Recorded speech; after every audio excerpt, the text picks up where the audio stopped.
Assalamualaikum warahmatullahi wabarakatuh. Di sini kami akan menjelaskan terkait data uji coba dan analisis hasil. Baiklah, sebelum kita melanjutkan kepada pembahasan materi, alangkah lebih baik apabila kita berkenalan terlebih dahulu.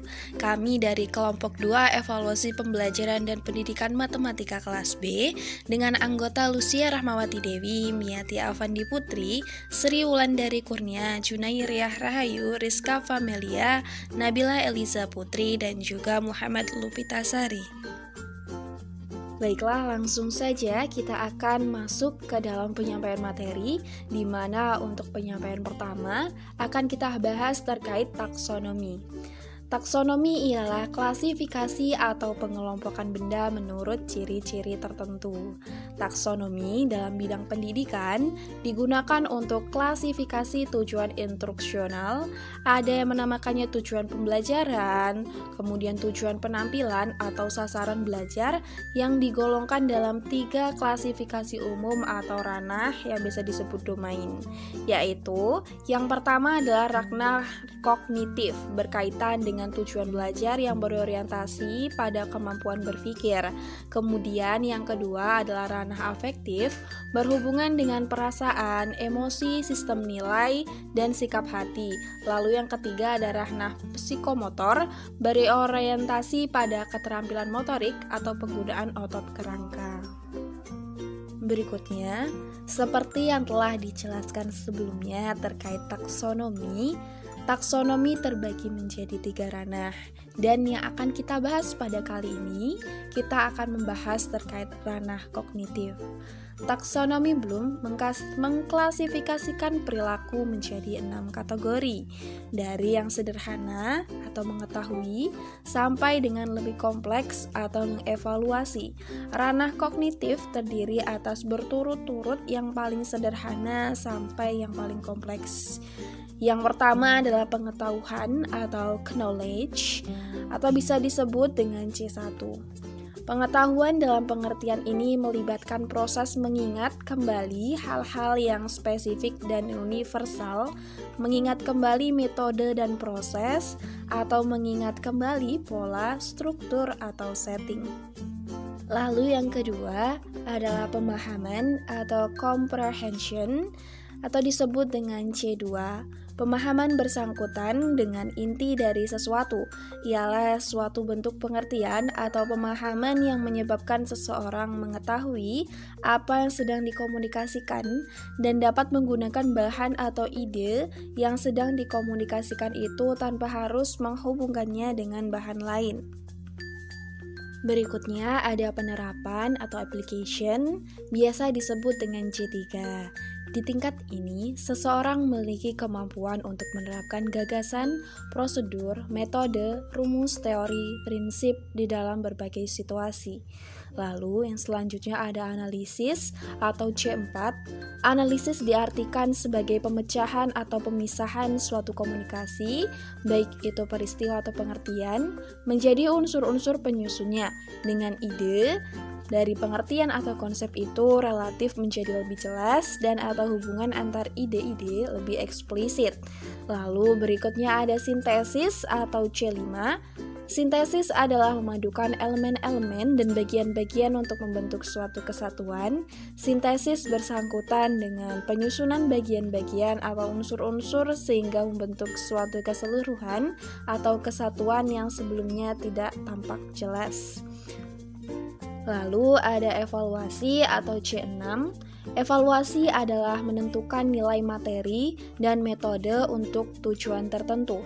Evaluasi bersangkutan dengan penentuan secara kuantitatif atau kualitatif tentang nilai materi atau metode untuk suatu maksud dengan memenuhi tolak ukur tertentu.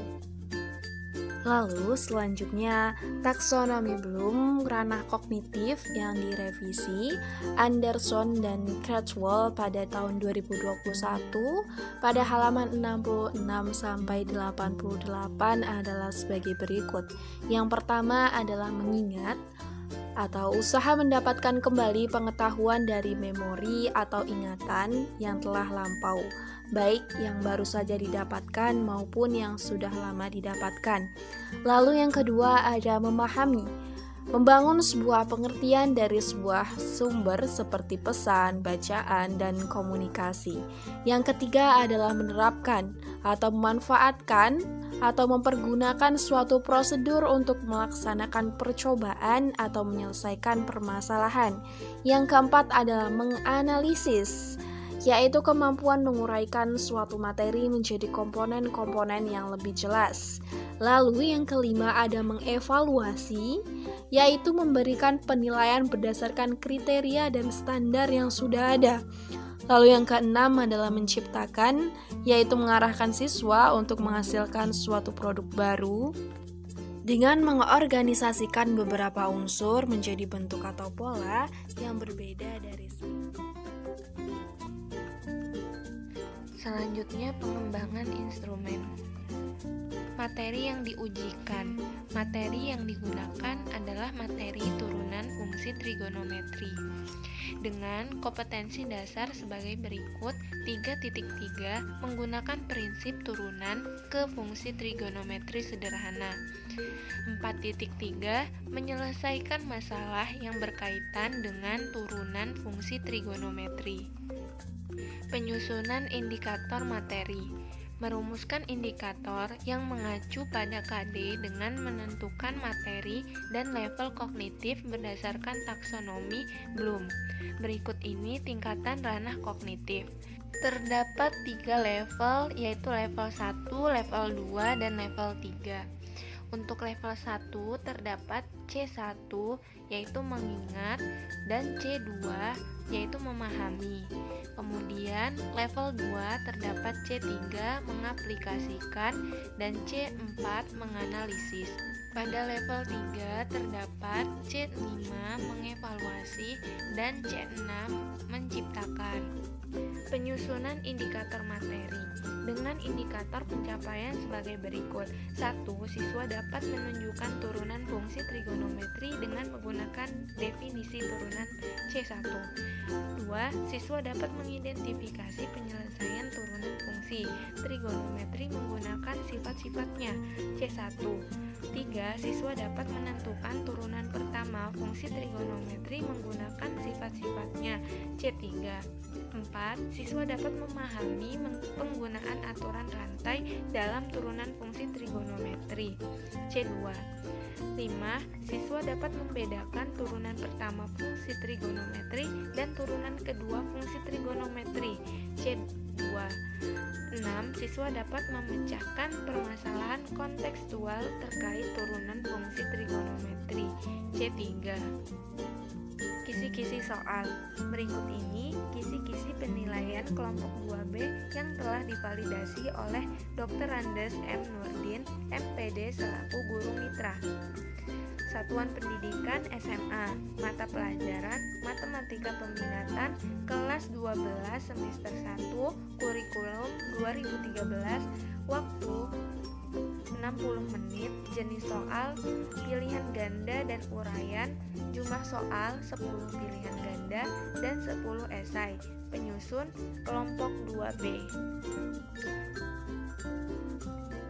Dengan KD 3.3 menggunakan prinsip turunan ke fungsi trigonometri sederhana. 4.3 menyelesaikan masalah yang berkaitan dengan turunan fungsi trigonometri. Untuk kelas 12 materi turunan fungsi trigonometri. Dengan indikator, siswa dapat menunjukkan turunan fungsi trigonometri dengan menggunakan definisi turunan. Level kognitifnya C1 untuk soal nomor 1 pilihan ganda dan nomor 1 uraian. Kemudian indikator selanjutnya, siswa dapat mengidentifikasi penyelesaian turunan fungsi trigonometri menggunakan sifat-sifatnya. Level kognitif C1 untuk nomor soal 2 dan 3 pilihan ganda, nomor 2 dan 3 uraian. Kemudian indikator selanjutnya, siswa dapat menentukan turunan pertama fungsi trigonometri menggunakan sifat-sifatnya. Level kognitif C3 untuk soal nomor 4 dan 5 pilihan ganda dan 4 dan 5 uraian. Selanjutnya, siswa dapat memahami penggunaan aturan rantai dalam turunan fungsi trigonometri. Level kognitif C2 nomor soal 6 dan 7 pilihan ganda, 6 dan 7 uraian. Indikator selanjutnya, siswa dapat membedakan turunan pertama fungsi trigonometri dan turunan kedua fungsi trigonometri dengan level kognitif C2 nomor soal 8 dan 9 pilihan ganda, 8 dan 9 uraian. Selanjutnya, siswa dalam memecahkan permasalahan kontekstual terkait turunan fungsi trigonometri dengan level kognitif C3 nomor soal 10 pilgan dan 10 uraian. Yang kedua, butir soal. Butir soal tes objektif sebagai berikut. Soal yang pertama, diketahui fungsi trigonometri fungsi X sama dengan sin X. Berdasarkan definisi turunan fungsi, tentukan fungsi pertama dari X. Selanjutnya, nomor 2, jika fungsi X sama dengan negatif cos kuadrat X dikurang sin kuadrat X, maka fungsi pertama dari X adalah. Selanjutnya, soal nomor 3. Diketahui fungsi fx sama dengan sin kuadrat dikali 2x plus 3. Turunan pertama dari f adalah f aksen, maka turunan pertama dari x adalah. Lalu soal nomor 4. Jika fungsi x sama dengan 2 negatif sin x dibagi sin x min 6, di mana sin x min 6 tidak sama dengan 0, dan fungsi turunan pertama adalah turunan dari fungsi x, maka turunan pertama dari pi adalah. Soal nomor 5. Jika fungsi x sama dengan sin x ditambah 3 dikali cos x dikurang 2, jika turunan fungsi pertama x adalah turunan fungsi x, maka turunan fungsi pertama pi adalah. Selanjutnya soal nomor 6. Manakah di bawah ini yang merupakan solusi penyelesaian turunan fungsi trigonometri dari y sama dengan 4 cosec kuadrat dikali 1/2x dengan menggunakan aturan rantai? 7. Manakah di bawah ini yang merupakan solusi penyelesaian turunan fungsi trigonometri dari y sama dengan cos pangkat 4 dikali x ditambah 1 per x dikurang 1 dengan menggunakan aturan rantai? Selanjutnya nomor 8. Tentukan turunan kedua dari fungsi fx sama dengan 5 dikurang sin dikali x pangkat 3. Lalu soal ke-9 diberikan bahwa y sama dengan negatif 4x cos 2x ditambah 4 sin 2x, maka tentukan turunan kedua dari fungsi tersebut di mana nilai x sama dengan 5pi/2.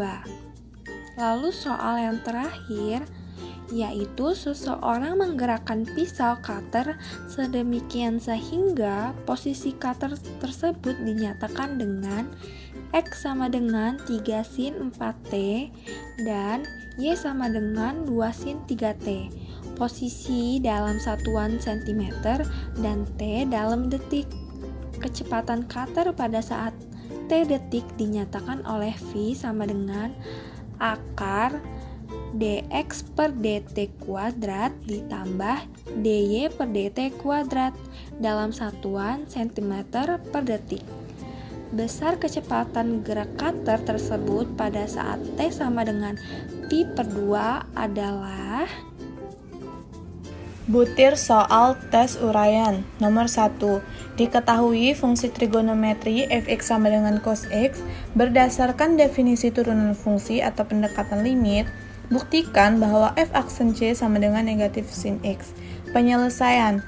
Fx sama dengan cos x berdasarkan definisi turunan fungsi, maka f aksen x sama dengan limit h mendekati 0, fx plus h dikurang fx per h sama dengan limit h mendekati 0 cos x plus h dikurang cos x per h sama dengan limit h mendekati 0 cos x cos h dikurang sin x sin h dikurang cos x per h. Setelah itu kita dapat jabarkan menjadi cos x limit h mendekati 0 cos h dikurang 1 per h sin x dikali limit h mendekati 0 sin h per h sama dengan cos x dikali 0 sin x dikali 1 sama dengan 0 dikurang sin x sama dengan negatif sin x. Jadi hasilnya negatif sin x. Nomor 2, turunan dari fx sama dengan 3x cos x dikurang x pangkat 4 adalah penyelesaian y sama dengan 3x cos x dikurang x pangkat 4. Untuk 3x cos x dapat kita misalkan di mana u sama dengan 3x dan u aksennya kita dapat sama dengan 3, v sama dengan cos x, turunan v sama dengan negatif sin x. Jadi y aksen sama dengan 3 dikali cos x ditambah 3x dikali negatif sin x dikurang 4x pangkat 3. Y aksen sama dengan 3 cos x dikurang 3x sin x dikurang 4x pangkat 3. Nomor 3, turunan dari fx sama dengan 3 cos x per 8 plus sin x adalah penyelesaian. Fx sama dengan 3 cos x per 8 plus sin x. Misalkan u-nya 3 cos x, turunan dari u sama dengan negatif 3 sin x, v sama dengan 8 plus sin x, turunan dari v-nya sama dengan cos x. Jadi, f aksen x sama dengan u aksen dikali v dikurang u dikali v aksen per v kuadrat. Kita dapat v aksen x sama dengan negatif 24 sin x dikurang 3 sin x kuadrat dikurang 3 cos x kuadrat per 8 plus sin x. Nomor 4, jika fx sama dengan 3 dikurang cos x per cos x dikurang 4, di mana cos x kurang 4 tidak sama dengan 0 dan turunan dari fungsi fx adalah turunan fx, maka f aksen v per 2 adalah penyelesaian dengan menggunakan aturan hasil bagi turunan, yaitu fx sama dengan u per v, di mana turunan dari fx-nya sama dengan u aksen kali v dikurang v dikali u aksen per v kuadrat. Diketahui bahwa fx-nya tadi sama dengan 3 dikurang cos x per cos x dikurang 4. Misalkan u-nya 3 dikurang cos x, turunan dari u-nya sin x. V sama dengan cos x dikurang 4, turunan dari V yaitu negatif sin x. Dan demikian kita peroleh f aksen x sama dengan u aksen dikali v dikurang u dikali v aksen per v kuadrat. F aksen x sama dengan sin x dikali cos x dikurang 4 dikurang 3 dikurang cos x dikali negatif sin x per cos x dikurang 4 kuadrat. F aksen x sama dengan min 4 sin x plus 3 sin x per cos x dikurang 4 kuadrat. F aksen x sama dengan negatif sin x per cos x negatif 4 kuadrat. F aksen v per 2, kita substitusikan v per 2 ke persamaannya. Negatif sin v per 2 per cos v per 2 dikurang 4 kuadrat. F aksen v per 2 sama dengan negatif 1 per 0 dikurang 4 kuadrat. Kita dapat f aksen v per 2 sama dengan negatif 1 per 16. Nomor 5, jika fx sama dengan 2 dikurang sin x dikali 3 dikurang cos x, jika f aksen x adalah turunan fx, maka f aksen v per 3 adalah penyelesaian. Gunakan aturan hasil kali turunan. fx sama dengan u kali v menjadi turunannya u aksen dikali v ditambah u dikali v aksen. Diketahui fx sama dengan 2 dikurang sin x dikali 3 dikurang cos x.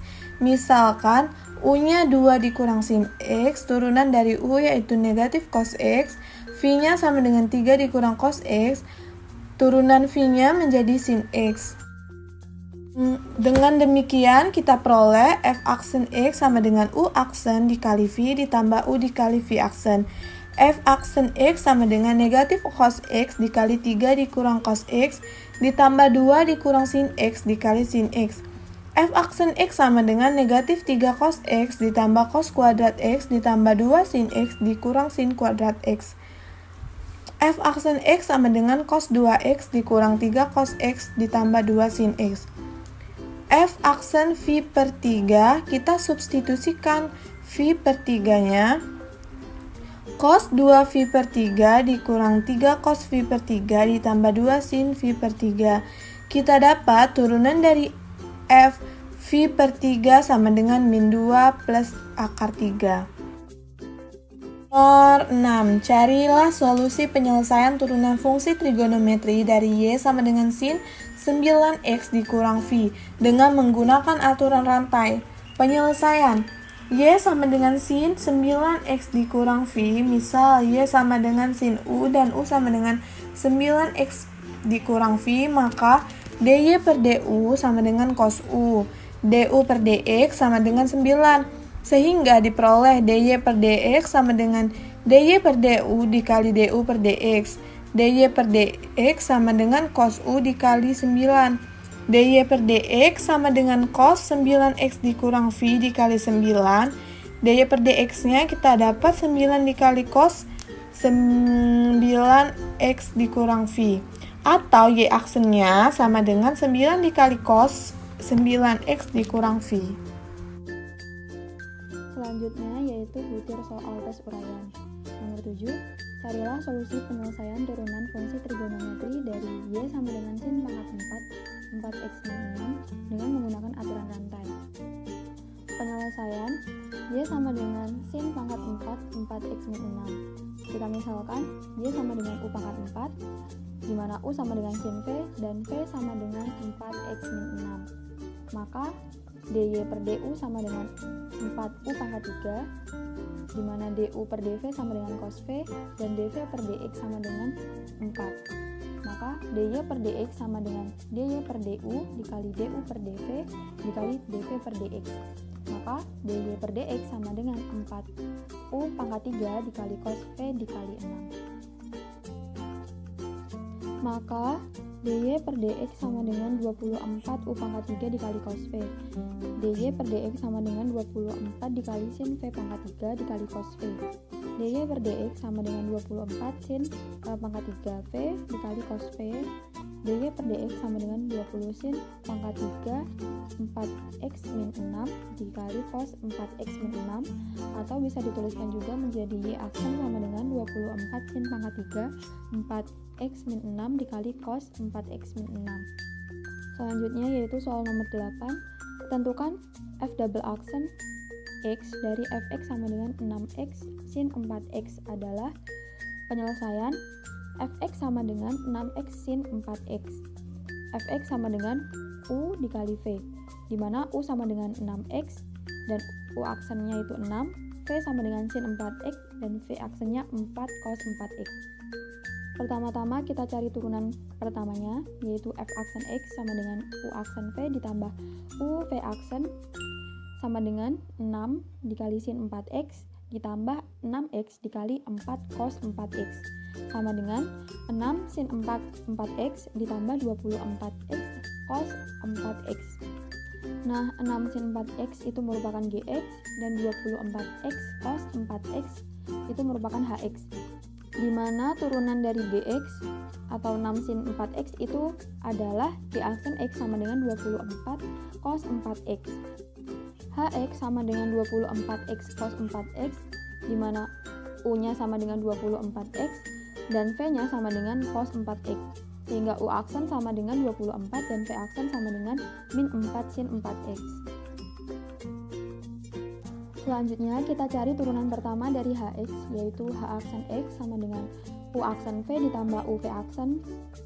H aksen X sama dengan 24 cos 4x ditambah 24x dikali min 4 sin 4x, maka H aksen X sama dengan 24 cos 4x dikurang 96x sin 4x. Jadi kita peroleh F aksen X sama dengan Gx ditambah Hx. F double aksen X sama dengan G aksen X ditambah H aksen X. Maka F double aksen X-nya kita peroleh 24 cos 4x ditambah 24 cos 4x dikurang 96 sin 4x, sehingga F double aksennya yaitu 48 cos 4x dikurang 96 sin 4x, atau dapat ditulis juga menjadi min 96 sin 4x ditambah 48 cos 4x. Selanjutnya yaitu soal nomor 10. Suatu mesin diprogram untuk menggerakkan alat penggores sedemikian sehingga posisi alat tersebut dinyatakan dengan X sama dengan 2 cos 3T dan Y sama dengan 4T. Posisi dalam satuan cm dan T dalam detik. Kecepatan alat penggores pada saat T detik dinyatakan oleh V sama dengan akar dari dx per dt kuadrat ditambah dy per dt kuadrat dalam satuan cm per detik. Besar kecepatan gerak alat tersebut pada saat T sama dengan pi per 2 adalah titik-titik cm per detik. Penyelesaian, kita ketahui bahwa X sama dengan 2 cos 3T dan Y sama dengan 4T. Ditanyakan besar kecepatan katar tersebut pada saat T sama dengan pi per 2. Maka kita cari turunan X sama dengan 2 cos 3T, yaitu dx per dt dari 2 cos 3T sama dengan 6 sin 3T. Selanjutnya kita cari turunan dari Y sama dengan 4T. Maka dy per dt dari 4T sama dengan 4. Nah, kemudian kita cari nilai Vt-nya. Maka V sama dengan akar dari dx per dt kuadrat ditambah dy per dt kuadrat. Maka V sama dengan akar dari min 6 sin 3T kuadrat ditambah 4 kuadrat. V sama dengan akar dari 36 sin kuadrat 3T ditambah 16. Nah, besar kecepatan katar tersebut pada saat T sama dengan pi per 2 adalah V pi per 2 sama dengan akar dari 36 sin kuadrat 3T ditambah 16. V dari pi per 2 sama dengan akar dari 36 sin kuadrat 3 dikali pi per 2 ditambah 16. V pi per 2 sama dengan akar 36 sin kuadrat dari 270 ditambah 16. V pi per 2 sama dengan akar dari 36 dikali 1 ditambah 16. V pi per 2 sama dengan akar 52 dan V pi per 2 sama dengan 2 akar 13. Jadi besar kecepatan katar tersebut pada saat T sama dengan pi per 2 adalah 2 akar 13 cm per detik. Selanjutnya yaitu pelaksanaan uji coba. Yang pertama, guru mitranya adalah Dr. Andes Muhammad Nurdin MPD. Yang kedua adalah sekolah tempat uji coba, yaitu SMA Negeri 1 Purbalinggo yang beralamatkan pada Jalan Ki Hajar Dewantara, kilometer 2, Tanjung Intum, Kecamatan Purbalinggo, Kabupaten Lampung Timur, Provinsi Lampung. Kelas uji cobanya yaitu kelas 12-1 dan jadwal uji cobanya yaitu pada Jumat 19 November 2021 pada jam 9. Yang selanjutnya yaitu absensi. Nah, dapat kita lihat pada absensi tersebut tidak semua siswa hadir dalam pelaksanaan uji coba ini. Ada 4 siswa yang tidak hadir, yaitu Devianza Dwika Aditya, Farid Fariski Akbar, Rifki Haki Al-Ghifari, serta Siti Iklimah. Nah, sehingga data yang kita peroleh yaitu berjumlah 32 siswa. Nah, link yang kita gunakan untuk uji coba yaitu terletak pada link yang telah dipaparkan pada slide tersebut. Selanjutnya yaitu data hasil uji coba. Untuk data hasil siswa, yang pertama ada Rasul Cahya Putra, skornya 9, nilainya 90. Adinda Salsabila, skor total 9, nilainya 90. Akil Ramadan, skornya 3, nilainya 30. Amelia Maharani, skornya 3, nilainya 30. Andre Rahmat Wicaksono, skornya 3, nilainya 30. Aski Sailendra Setiap Ayu, skornya 6, nilainya 60. Atis Raista Dewi, skornya 3, nilainya 30. Untuk Azza Firdausi skornya 9, nilainya 90. Cynthia Okta Putri skornya 5, nilainya 50. Citra Puspitasari skornya 5, nilainya 50. Dia Soniawati skornya 9, nilainya 90. Dia Septiani skornya 9, nilainya 90. Zaki Aditama skornya 5, nilainya 50. Vina Andriani skornya 9, nilainya 90.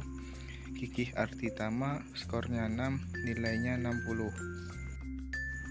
Untuk nama-nama selanjutnya bisa dilihat pada tabel yang tertera untuk skor dan nilainya.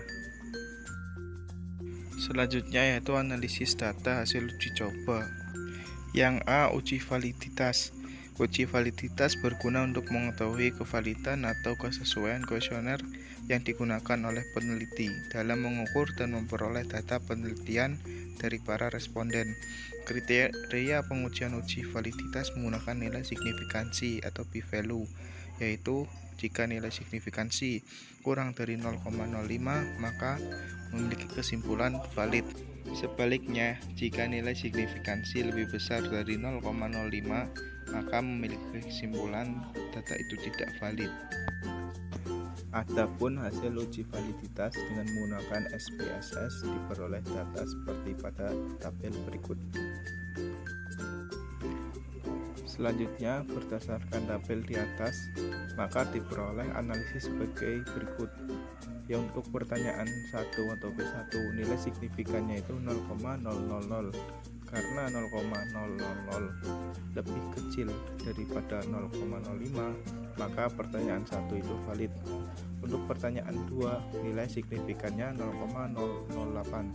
Karena 0,008 lebih kecil dari 0,05, maka pertanyaan 2 valid. Selanjutnya, pertanyaan 3, nilai signifikannya 0,038. Karena 0,038 lebih kecil dari 0,05, maka pertanyaan 3 valid. Pertanyaan 4, nilai signifikannya 0,000. Karena nilai signifikannya lebih kecil dari 0,05, maka pertanyaan 4 valid. Untuk pertanyaan 5, nilai signifikannya 0,831. Karena nilai signifikan lebih besar dari 0,05, maka pertanyaan 5 tidak valid. Untuk pertanyaan 6, nilai signifikannya 0,003. Karena nilai signifikannya lebih kecil dari 0,05, maka pertanyaan 6 valid. Pertanyaan 7, nilai signifikannya 0,140. Karena nilai signifikannya lebih besar daripada 0,5, maka pertanyaan 7 tidak valid. Untuk pertanyaan 8, nilai signifikannya 0,000. Karena nilai signifikan lebih kecil dari 0,05, maka pertanyaan 8 valid. Untuk pertanyaan 9, nilai signifikannya 0,000. Karena nilai signifikannya lebih kecil dari 0,05, maka pertanyaan 9 valid. Pertanyaan 10, nilai signifikannya 0,000. Karena nilai signifikannya lebih kecil dari 0,05, maka pertanyaan 10 valid. Dari hasil tersebut dapat disimpulkan bahwa P1, P2, P3, P4, P6, P8, P9, dan P10 itu valid, sedangkan P5 dan P7 tidak valid karena nilai signifikannya lebih besar dari 0,05. Untuk B, uji reliabilitas. Uji reliabilitas bertujuan untuk melihat apakah kuesioner memiliki konsistensinya jika pengukuran dilakukan dengan kuesioner tersebut dilakukan secara berulang. Uji reliabilitas yang digunakan adalah uji reliabilitas Cronbach Alpha menurut Wiratna Sujarweni pada tahun 2014. Kriteria pengujian uji reliable yang digunakan yaitu jika nilai Cronbach Alpha lebih besar dari 0,60, maka instrumen dikatakan reliable. Hasil uji reliabilitas dengan menggunakan SPSS diperoleh data seperti pada tabel berikut. Pada tabel tersebut terlihat bahwa nilai Cronbach Alpha 0,710, di mana nilainya lebih besar daripada 0,60, sehingga dapat disimpulkan bahwa instrumen dikatakan reliabel. Yang C, uji daya beda. Analisis daya beda dimaksudkan untuk mengetahui apakah pertanyaan tersebut termasuk golongan soal yang dapat digunakan atau tidak boleh digunakan. Setelah indeks daya beda diperoleh, maka harga daya beda tersebut diinterpretasikan pada kriteria sebagai berikut. Untuk nilai R atau output SPSS di antara 0,70 sampai 1,00, daya bedanya baik sekali digunakan. Untuk 0,40 sampai 0,69 memiliki daya beda baik untuk digunakan. Untuk 0,20 sampai 0,39 memiliki daya beda cukup atau boleh digunakan dengan perbaikan. Untuk nilai 0,00 sampai 0,19 memiliki daya beda jelek atau tidak boleh digunakan. Untuk hasil uji validitas dengan menggunakan SPSS diperoleh data seperti pada tabel yang tertera. Untuk rekap data hasil uji daya beda butir tes, nomor pertanyaan 1 nilai R-nya 0,607 memiliki daya beda baik. Pertanyaan 2 0,461 memiliki daya beda baik. Nomor 3 0,368 cukup. Nomor 4 0,634 memiliki baik. Nomor 5 0,039 memiliki kriteria jelek. Selanjutnya pertanyaan 6 0,520 memiliki daya beda baik. Pertanyaan 7 0,267 memiliki daya beda cukup. Nomor 8 0,780 memiliki daya beda baik sekali. Untuk pertanyaan 9 0,799 memiliki daya beda baik sekali. Untuk pertanyaan 10 memiliki nilai 0,735 dengan daya beda baik sekali. Jadi hasil dari uji daya beda dapat diketahui bahwa soal nomor 8, 9, dan 10 merupakan soal yang daya bedanya baik sekali. Untuk soal nomor 1, 2, 4, dan 6 merupakan soal yang daya bedanya baik. Untuk soal nomor 7 dan 3 merupakan soal yang daya bedanya cukup sehingga dapat digunakan dengan pertimbangan. Sedangkan untuk soal nomor 5 merupakan soal yang daya bedanya jelek sehingga tidak boleh digunakan. Selanjutnya yaitu uji tingkat kesukaran. Analisis tingkat kesukaran dimaksudkan untuk mengetahui apakah pertanyaan tersebut termasuk soal dengan golongan sangat mudah atau sukar. Setelah indeks tingkat kesukaran diperoleh, maka harga indeks kesukaran tersebut diinterpretasikan pada kriteria sesuai tabel berikut.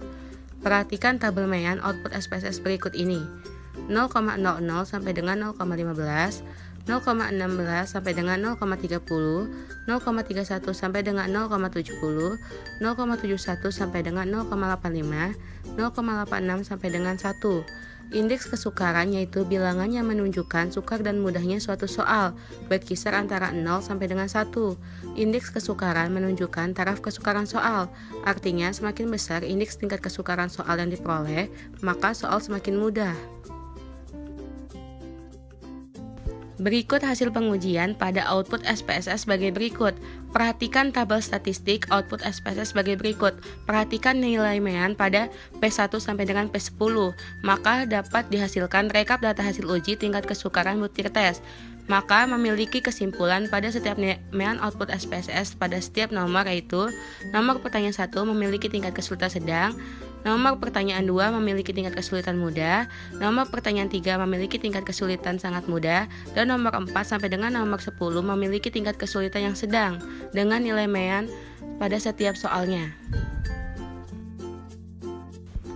Jadi, hasil dari uji tingkat kesukaran diperoleh data bahwa pertanyaan nomor 2 merupakan soal yang tingkat kesukarannya mudah, pertanyaan nomor 3 merupakan pertanyaan yang tingkat kesukarannya sangat mudah, dan pertanyaan lainnya merupakan soal yang tingkat kesukarannya sedang. Sehingga pertanyaan nomor 3 memerlukan revisi karena tingkat kesukarannya yang sangat mudah. Berdasarkan uji validitas, uji reliabilitas, uji daya beda, dan uji tingkat kesukaran, maka beberapa soal yang perlu direvisi adalah soal nomor 3, 5, dan 7. Berikut ini revisi soal pada soal nomor 3, 5, dan 7 serta kunci jawabannya.